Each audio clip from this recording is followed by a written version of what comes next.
ათია მოგესალმებით. გამარჯობა. როგორ ბრძანდებით? კარგად, თქვენ როგორ ბრძანდებით? მადლობა რომ გვესტუმრეთ. დიდი მადლობა მოწვევისთვის. მადლობა. საკმაოდ დიდი სივრცეა, მაგრამ რაღაცა ეს თვითონ სცენასავით არის და ეს ადგილი ავირჩიე. ძალიან ლამაზი ადგილია, დიდი აქ მადლობა. დავბრძანდით და მე აქ დავშტები. მადლობა დიდი. როგორ უხდება თქვენ წიგს ფერები, გადასაფარებლის? დიდ დიზაინერმა შეარჩიაო.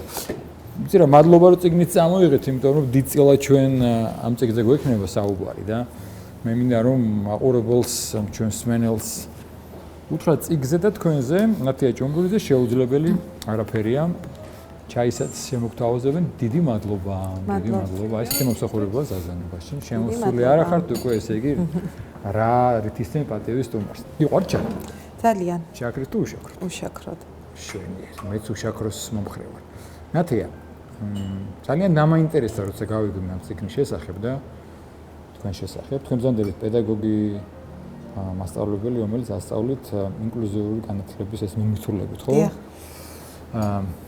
სანამ წიგზე გადავალთ, მინდა გკითხოთ, როდის დაინტერესდით ამ თემით, ამ მიმართულებით? გაქვთ სასულიერო განათლება, როგორც ვიცი, სწავლობდით აკადემიასთან არსებულ საღვთისმეტყველო სასწავლებელში, ხო?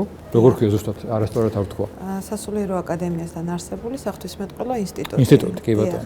რა ფაკულტეტი იქონდა არჩეული? ეს იყო ქრისტიანული ხელოვნებათმცოდნეობა, რომელიც მოიცავდა ორ ფაკულტეტს ფაქტობრივად, ეს იყო ხელოვნებათმცოდნეობა და რელიგიათმცოდნეობა და ძალიან დიდი გამოცდილება მივიღე, მინდა გითხრათ, იმიტომ რომ პატრიარქის რექტორობის პერიოდში, ხო? დიახ, პატრიარქის რექტორობის პერიოდში მქონდა საშუალება მასთან ურთიერთობის და ალბათ ვერც ერთი უნივერსიტეტი ვერ მომცემდა იმას, რაც მივიღე მასთან ურთიერთობით.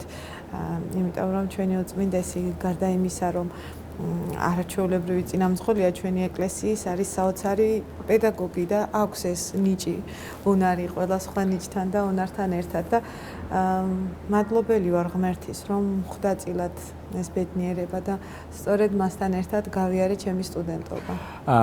შემდგომ როდის გადაწყვიტეთ, ან რამე კონკრეტული ფაქტი ხო არ მოხდა, რამაც გაფიქრებინათ, რომ აი სწორედ იმ საქმეში იყოთ, რაც დღეს ხართ, თუ სულ იყო ეს მოწოდება ამ ფიქრი მასწავლებლობაზე, რომ თქვენი ცოდნა ან ეს დამოკიდებულება გადაგეცათ ბავშვებისთვის? სიმართლე გითხრათ, არ მიფიქრია, ცოტა სხვა მიმართულებით ვფიქრობდი ჩემი მომავალი პროფესია არ მეგონა რომ მასწავლებლობა იქნებოდა, მაგრამ ინსპირაცია ალბათ იყო ჩემი ოჯახი, ბებია და ბაბუა პედაგოგები იყვნენ და მაშინ ლოგიკური გაგიძლია. ხო, დიდწილად ალბათ ქვეცნობიერში ამან განსაზღვრა და განაპირობა შემდეგ ჩემი არჩევანი. გარდა ამისა, მიყვარს ბავშვებთან ურთიერთობა, ვფიქრობ, რომ ისინი ყველაზე წრფელი, სუფთა არსებები არიან და აი ახალშობილობიდან მოყოლებული უფლის მადლი, რომელიც ადამიანს ეძლევა დაბადებიდან, ნათლობიდან, ყველაზე მეტად არის მათში ჯერ კიდევ შემორჩენილი გულწრფელობა და ეს საოცარ ენერგიას მაძლევს მე როგორც ადამიანს და მათთან ურთიერთობა ყველაზე კარგი გამოცდილება, არ ვიცი, სად შეიძლება დაიხარჯო ასე და ამავდროულად დაიბრუნო ორმაგი ენერგია, რაც გაეცი. რასაც თქვენი ძახით ძალიან უნდა გიყვარდეს პირველ რიგში საქმე და ბავშვები.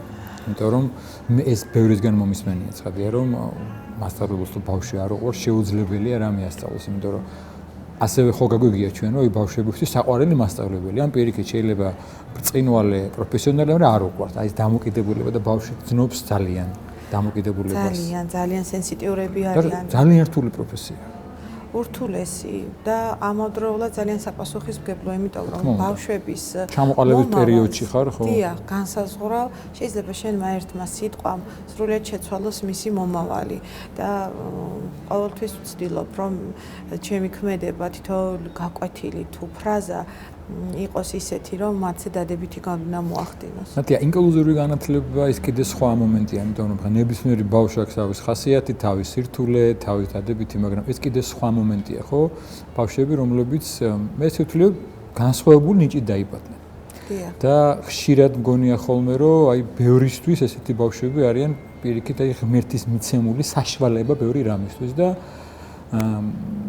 ჩემგან არის უდიდესი პატივისცემა ყველა იმ ადამიანის მიმართ, ვინც მან ცხოვრებაში სხვადასხვა გზით არის ჩართული. მშობლების და ოჯახის არაფერს, მათ შორის მასწავლებლების. ეს თქვენი სურვილი იყო თუ უბრალოდ სკოლა არის ესეთი და ამ სკოლაში ასწავლეთ როგორ მოხდა გითხარით და კიდე აქ რა არის განსხვავებული, იმიტომ რომ ეს არ არის ჩვეულებრივი. დიახ. ზოგადად საჯარო სკოლაში ყველა ბავშვს აქვს უფლება მიიღოს განათლება და ვალდებულიც არის მშობელი რომ ის მიიყვანოს საჯარო სკოლაში და როგორც ყველა ბავშვს მისცეს განათლება. იყო პერიოდი, როდესაც სპეციალური საგანმანათლებლო საჭიროების მქონე ბავშვები მშობლებს არ მიჰყავდათ სკოლაში, ან მალავდნენ. სათაკელო იყო ეს, ხოგან არაჩენდა რომ ყავდა ჩვილი საერთოდ საშინელი პერიოდი იყო. საშინელი პერიოდი იყო, საზოგადოების ცნობიერება საკმაოდ დაბალ დონეზე იყო ამ დროს და ვფიქრობ, რომ ეს იყო ყველაზე ბნელი ეპოქა ალბათ ბავშვებისთვის. არა მარტო ასეთი ბავშვებისთვის, ტიპური განვითარების ბავშვებისთვისაც, იმიტომ რომ ისინი ბევრს სწავლობენ მათთან ურთიერთობით და არც სკოლებს არ ჰქონდათ იცით შესაბამისი პირობები, არ იყო პანდუსები, არ იყო ლიფტები და ის სკოლები რომელიც მერხი სპეციალურია ხო როგორც უცხო შემთხვევაში თუ არა? გააჩნია ბავშვის მდგომარეობას, დიახ და სირთულეს და საჭიროებებს. მიხარია ის რომ თანამედროვე სკოლები რომელიც შენდება უკვე იგეგმება ამ ყველაფრის გათვალისწინებით და დიდი ღომშიც აშენდა ახლა 221 საჯარო სკოლა, სადაც არის პანდუსები, ლიფტი და მოსწავლეებს შეუძლიათ გადაადგილება. წიგნში ვსაუბრობ ამ საკითხთან დაკავშირებით მოსწავლე რომელიც მაგალითად მოჰყავდათ კლასამდე, ხშირად ვერ გადადიოდა სპორტ დარბაზში, იმიტომ რომ არ იყო პანდუსები და მისი გადაყვანა სირთულეებთან იყო დაკავშირებული და რა თქმა უნდა ეს ძალიან რთული მომენტი იყო ჩემთვისაც როგორც მასწავლებლისთვის და ალბათ ყველა პედაგოგისთვის, ვისაც შეხება ჰქონია დიახ ეტლით მოსარგებლე. თქვენ ამ შემთხვევაში სპეციალური გადამზადება გაქვთ გავლილი მათთან ურთიერთობისთვის? დიახ, მინდა გითხრათ რომ ძალიან ბევრი ტრენინგი დაიგეგმა დაახლოებით 10-12 წელია რაც დაიწყო ამ მიმართულებით აქტიური მუშაობა განათლების სამინისტრომ მათ შორის მასწავლებლის სახლის ეგიდითაც ტარდებოდა არაერთი ტრენინგი და გადამზადების პროგრამები იგეგმებოდა და ჩვენთვისაც იყო ხელმისაწვდომი და გავდიოდით ამ კურსებს და ბევრი რამ ვისწავლეთ. ნათია, რადგან თქვენ უკვე შეეხეთ ციგს, მე მინდა გადავედი ამ ციგზე. სანამ შინაარსს მოვყვებით, გარეკანი მინდა რომელ კამერაში შეიძლება ვაჩვენო, აი მოდი. ეტლი ბიჭუნა და გზა რომელიც მიდის ტაძართან. შეუძლებელი არაფერია. თუ გარეკანით მიხვდებით და თქვენი მეუღლე როგორც ვიცი ავტორი ამ გარეკანის, როცა წაიკითხა და გაუჩნდა ეს იდეა, ძალიან ისეთი გიგიყვება კიდე ციგნი რაზეა და ნუ შინაარსი არის რომ აი აქ თუ მიხვალ მე შეუძლებელი არაფერია და აქ ღმერთია. რაზეა ციგნი? ვიზია ციგნი? და რა მოგანდომათ რომ აი ეს ციგნად გამოგეცეთ? ციგნი 9 წლის ლაზარეზია. ბიჭი რომელსაც ცერებრული დამპლა აქვს ასეთი დიაგნოზი და წესით სამედიცინო დიაგნოზის მიხედვით ვერ მოძრაობს, არც მენა აქვს, მეოთხე ხარისხის სიყრუე, ასეთი დასკვნა იყო სამედიცინო. პერსონაჟი რეალურია თუ იცით რა, ვერ ვიტყვი რომ რეალურია და კონკრეტულად ერთ ადამიანზეა, არის რეალური საფუძველი, მაგრამ ხო. თუმცა ნამდვილი ამბავი არის. ნამდვილი არის ეპიზოდები, რომელიც გაერთიანებულია თქვენ გაბიძგათ პერსონაჟში, დიახ. აი შეიძლება სხვადასხვა მოსწავლის თვისება ან კონკრეტული ეპიზოდი ერთად არის თავმოყრილი. აქედან გამომდინარე ვფიქრობ, რომ ძალიან გულწრფელია ის ემოცია, რომელსაც მკითხველში აღწრავს ეს წიგნი, რადგან ისინი გრძნობენ, რომ ნამდვილია. და ეს ძალიან მნიშვნელოვანია.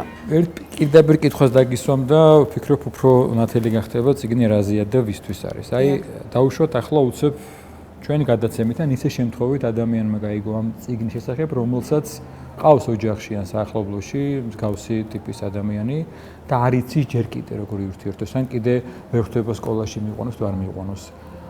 არის ესეთი ამბები ამ ციგში, რომელიც მას დაეხმარება. ან თუნდაც მინიმუმ აფიქრებინებს, რომ თურმე შეიძლება ცხოვრება, შეიძლება თან არსებობა.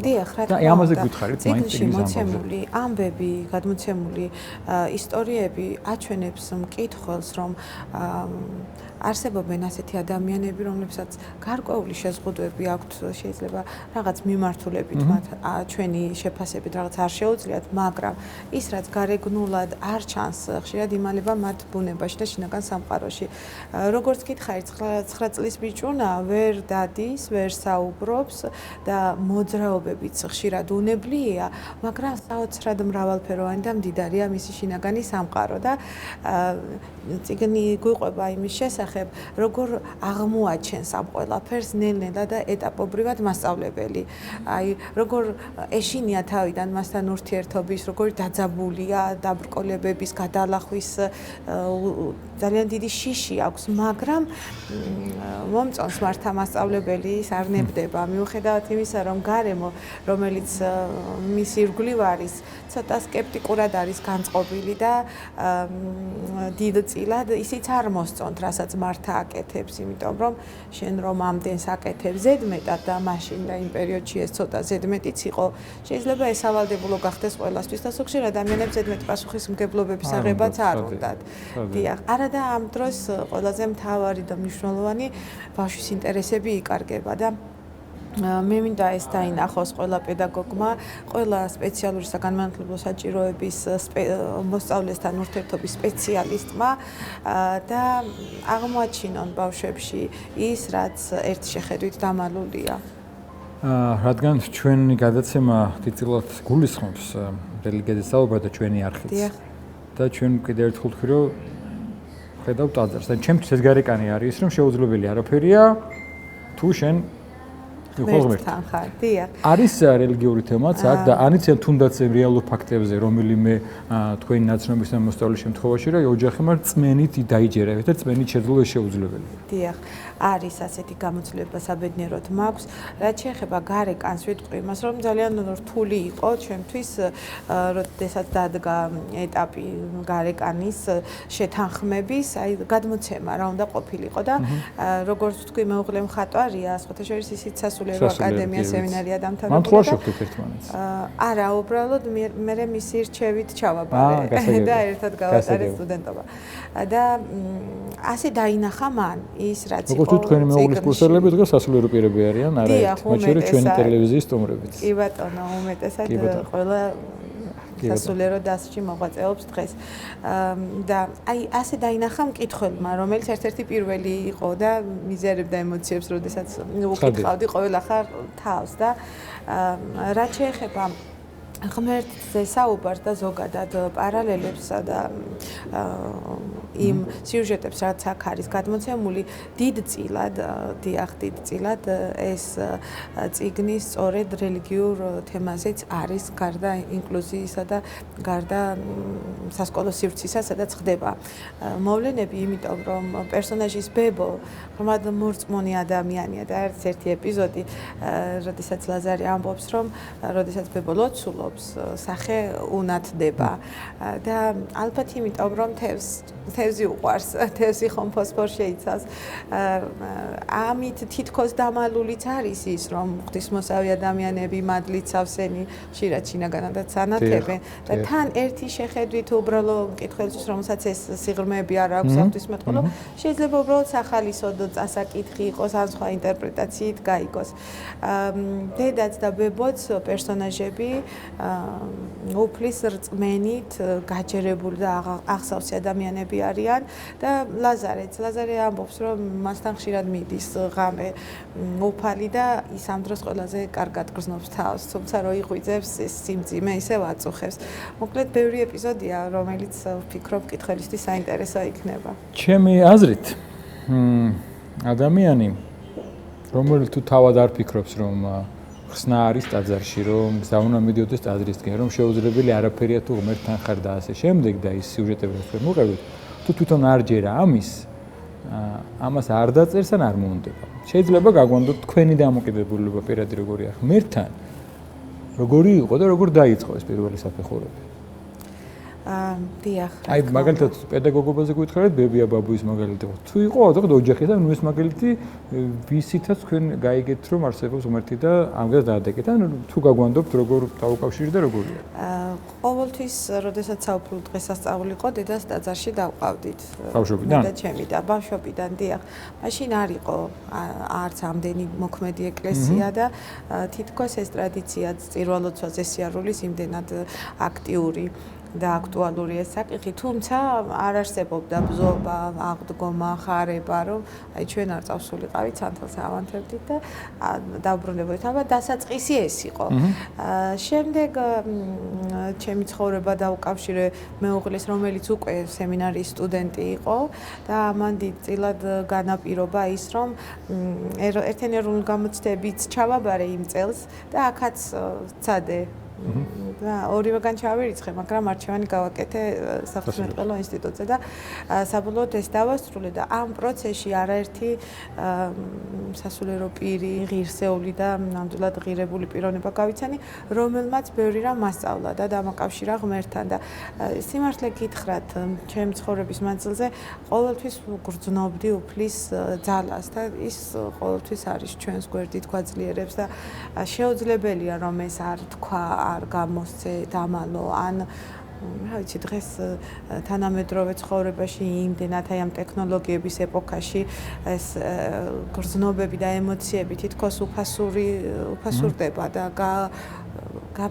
ფერები აკლია თითქოს სამყაროს, მაგრამ მიუხედავად ამისა, ღმერთი თავისი არსებობით შიგნიდან ყოველთვის გვაწვდის შეტყობინებას მესიჯებს, რომ აქ ვარ, შენთან ვარ, არ შეგეშინდეს. ნათია, მე თქვენ ხა აღნიშნეთ, რომ თქვენ ბუდიში აღნიშნეთ, რომ აი ღმერთი გვაწვდის და უნდა უსმენოთ ხოლმე ღმერთს, ხო?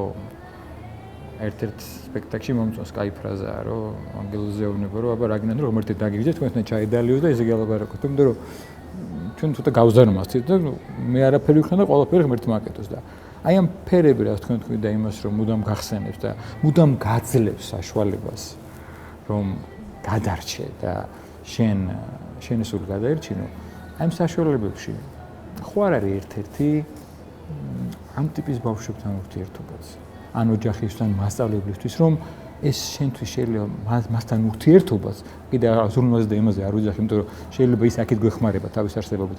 ესეც ერთ-ერთი გზა ხო არ არის, რომ შენთვის და შეიძლება ბევრი ოჯახისთვის, ამიტომაც მოხდა აი ხანდახან გავგიგია ხოლმე, ხო, აი ან ახალგაზრდა გარდაიცვალება ჯვარი წერია ყოველას, ან ნუალდი დაიბადება და აი რა დააშავა ოჯახმა, რა დააშავა ბავშვმა, მაგრამ ღვთისნება შეუცნობელია ჩვენ გვინა ჩვენი ენით გამჭვირტოთ ღმერთი რას ფიქრობს და ჩვენ თუ გავიგეთ ღმერთს რა უნდა, მაშინ ღმერთი არ ყოფილა, ღმერთი სიდია დიმხელა, რომ ჩვენ ვერ ჩავწდებით, ხო?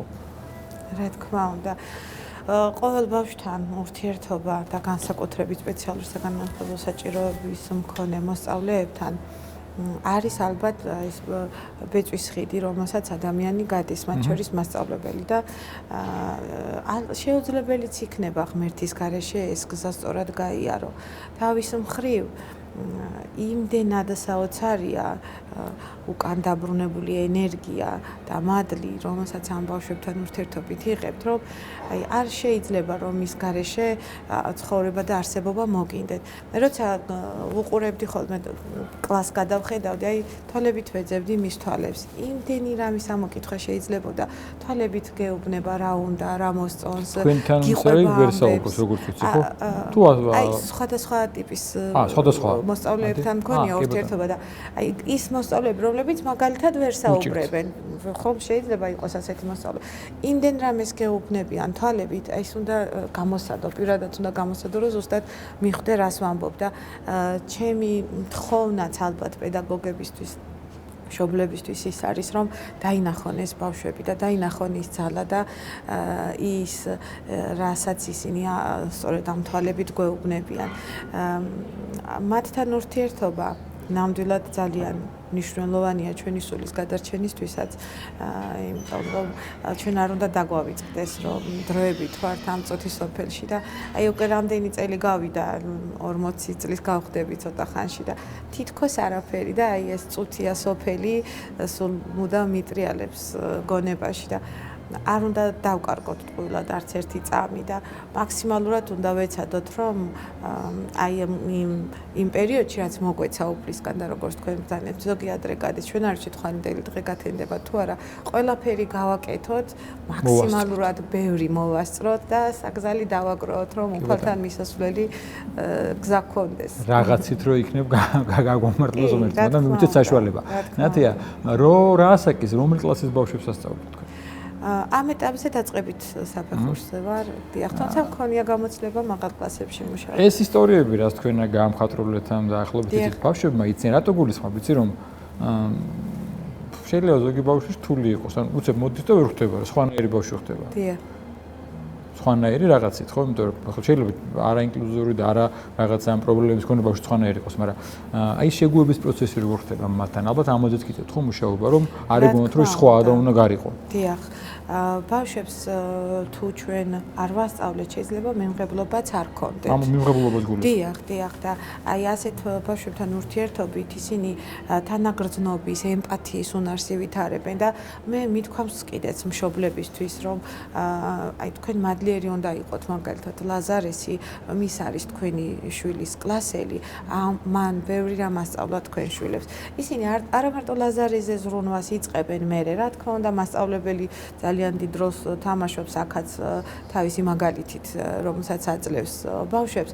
არა მარტო ასეთი ტიპის ბავშვებზე ზრუნავენ, ერთმანეთსაც სხვაგვარად უდგებიან შემდეგ და ერთმანეთთან ურთიერთობისას ბევრ რამეს პატიობენ. აღარ არიან იმდენად ხისტები ურთიერთობაში და ზოგჯერ პატარა გადაცდომასაც არ პატიობენ ადამიანები ერთმანეთს და ასეთ დროს ბევრად უფრო მიმღებლები არიან თანაკლასელების მიმართ, სამყაროს მიმართ, აფასებენ იმას, რაც აქვთ და მადლიერების გრძნობაც უვითარდებათ და ესე ძალიან მნიშვნელოვანი ადამიანმა უნდა დააფასოს ის, რაც აქვს და ხშირად პატარები ამას ვერ ხვდებიან.